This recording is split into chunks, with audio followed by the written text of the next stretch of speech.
தாழ்மையை போற்றுதல். ஐஸ்வர்யவானுடைய பொருள் அவனுக்கு அரணான பட்டணம், அது அவன் எண்ணத்தில் உயர்ந்த மதில் போல் இருக்கும். அழிவு வரும் முன் மனுஷனுடைய இருதயம் இருமாப்பாயிருக்கும். மேன்மைக்கு முன்னானது தாழ்மை. காரியத்தை கேட்கும் முன் உத்தரம் சொல்லுகிறவனுக்கு அது புத்தியினமும் வெட்கமுமாயிருக்கும். நீதிமொழிகள் 18, 11, 12, 13. 2ஆம் ஜூலியஸ் போப்பாக இருந்தபோது திருச்சபையின் சொத்துக்களும் போப்பின் அதிகாரங்களும் அதிகமாக்கப்பட்டன.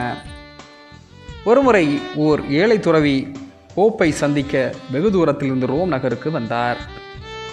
வந்தவரை வரவேற்ற பின் போப் தன் காலத்தில் திருச்சபை சேர்த்து வைத்திருந்த சொத்துக்களை எல்லாம் சுற்றி காண்பித்துக் கொண்டிருந்தார்.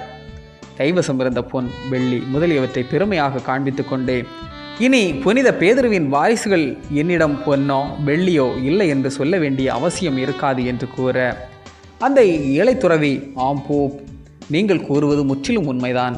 ஆனால் அதே நேரத்தில் கிறிஸ்துவின் பெயரால் நான் உனக்கு சொல்லுகிறேன், எழுந்து நட என்று சொல்லக்கூடிய அதிகாரம் இனி உங்களுக்கு இருக்காது என்று பதில் கூறினாராம்.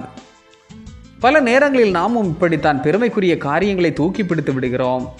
ஆனால் தாழ்மைக்குரியவற்றை ஏற்க தவறி விடுகின்றோம். தாழ்மையில் தான் இறைவன் செயல்படுகிறார் என்பதை மறந்து விடுகிறோம். எல்லோராலும் வெறுக்கப்படும் ஓர் ஆசீர்வாதம் தாழ்மை என்பது ஒரு இத்தாலிய பழமொழி. நம் வாழ்வு அப்படி இருத்தல் ஆகாது.